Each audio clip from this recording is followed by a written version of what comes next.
The Phoenicians gave us the alphabet, a revolutionary tool that changed the course of human communication forever. But if you look for their stories, their poems, or their philosophical treatises, you'll find almost nothing. Where is the literature of the people who invented the very letters we use to write our own stories today? It's a mystery that has puzzled historians, archaeologists, and linguists for generations. How could a civilization so influential in the development of writing leave behind so little in the way of written culture? Let's dive deep into the world of the Phoenicians to uncover the reasons behind this historical enigma. The Phoenicians, an ancient civilization that flourished along the eastern shores of the Mediterranean Sea, are credited with inventing the first true alphabet around 1050 BC. Their homeland, in what is now modern-day Lebanon, was a narrow strip of land wedged between the mountains and the sea. Despite their small territory, the Phoenicians became one of the most influential cultures of the ancient world, thanks to their skills in navigation, trade, and, of course, writing. Their cities, Tyre, Sidon, Byblos, and others, were bustling centers of commerce, culture, and innovation. The alphabet they created was simple, efficient, and easy to learn, making it a powerful tool for communication across the diverse cultures of the ancient Mediterranean. That's right, the ABCs we use today, the very foundation of Western writing systems, started with the Phoenicians. Before their invention, writing was the domain of complex scripts, like Egyptian hieroglyphs or Mesopotamian cuneiform, systems that required years of training to master.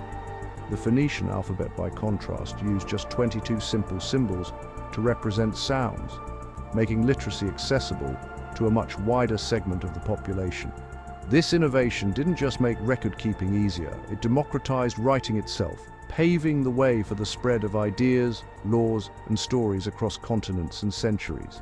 But here's the twist. While the Greeks, who borrowed and adapted the Phoenician alphabet, left us a treasure trove of epic poems, philosophical dialogues, and historical chronicles, the Phoenicians themselves left us almost nothing. No epic tales of gods and heroes, no philosophical treatises, no plays or histories.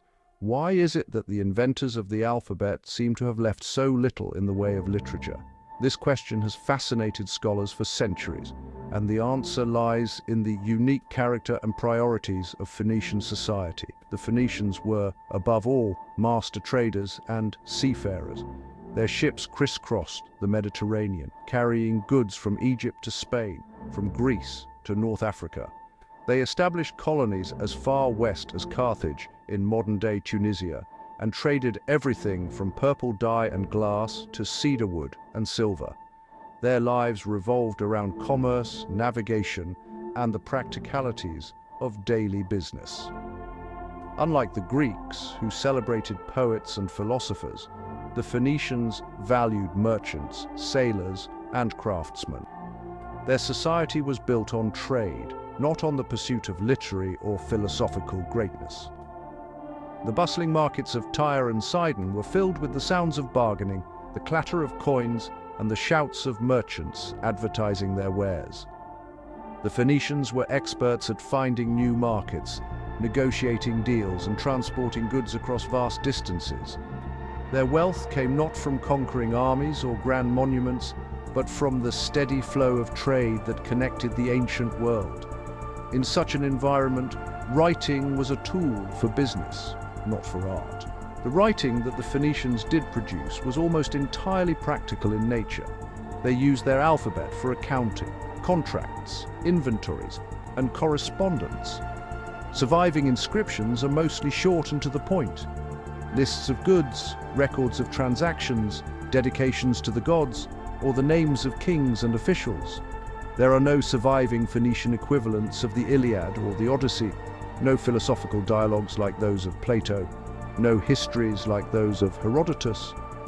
The written word for the Phoenicians was a means to an end, a way to keep track of business, not to explore the mysteries of the human soul.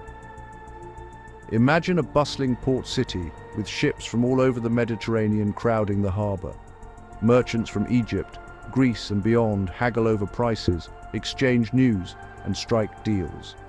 In this world, efficient communication was essential. The Phoenician alphabet made it possible to keep accurate records, send clear instructions, and avoid costly misunderstandings. But there was little time, or perhaps little interest, for writing epic sagas or philosophical treatises. The priorities of Phoenician society were practical, not poetic. In such a scenario, efficient communication was key for business, not for writing epic sagas. The Phoenicians needed to know what was being shipped, who owed what to whom, and when payments were due. Their writing reflects these concerns, short, functional, and focused on the needs of commerce. While other cultures used writing to immortalize their myths and legends, the Phoenicians used it to keep their businesses running smoothly. Their legacy is not in the stories they told, but in the systems they created to connect people and goods across vast distances. And let's not forget, the Phoenicians were often overshadowed by their neighbors. The Greeks and Romans, with their grand cities, monumental architecture, and rich literary traditions, dominated the historical record. They wrote the history books, and the Phoenicians' contributions were often a footnote. Much of what we know about the Phoenicians comes from the writings of their rivals and trading partners, who sometimes admired their skills but rarely celebrated their culture. The lack of surviving Phoenician literature is partly a result of this historical overshadowing. When the victors write history, the stories of others are often lost.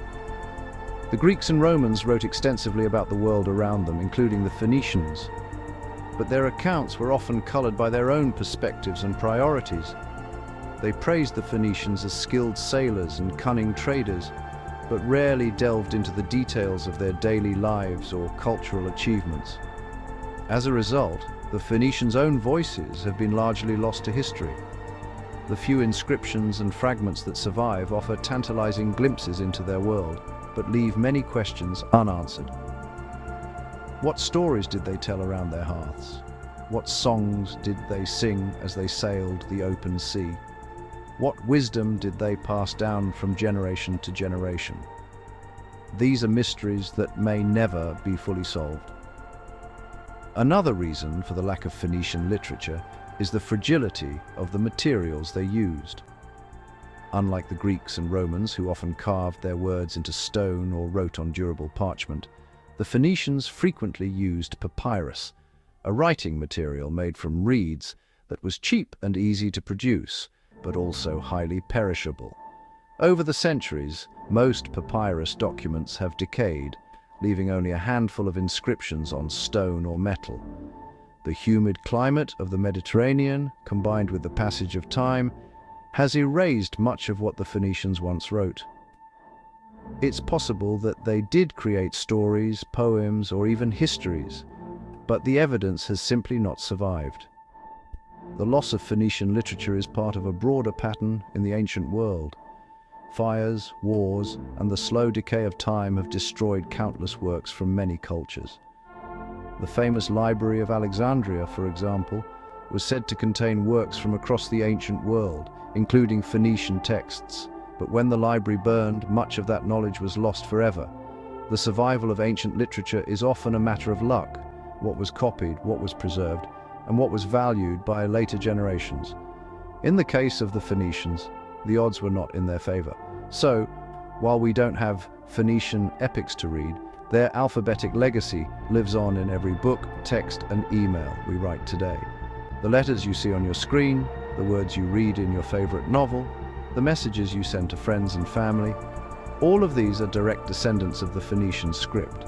Their invention made it possible for ideas to travel across time and space, connecting people in ways that were once unimaginable. The Phoenicians may not have left us their own stories, but they gave us the tools to tell ours. Think about it. Every time a child learns to write their name, every time a teacher explains the alphabet to a classroom, every time a new language is written down for the first time, the Phoenician legacy is alive and well. Their simple, efficient system of writing has been adapted and transformed by countless cultures, from the Greeks and Romans to the modern world. The alphabet has become one of humanity's greatest inventions, a bridge between past and present, between different peoples and ideas. In a way, the story of the Phoenicians is written in every word we use. Their influence is woven into the fabric of our daily lives, even if their own voices have faded into the mists of history. So the next time you pick up a book, send a text or write an email, remember the ancient traders who gave us the gift of the alphabet. Their story may be hidden, but it lives on in the words we speak and write every day.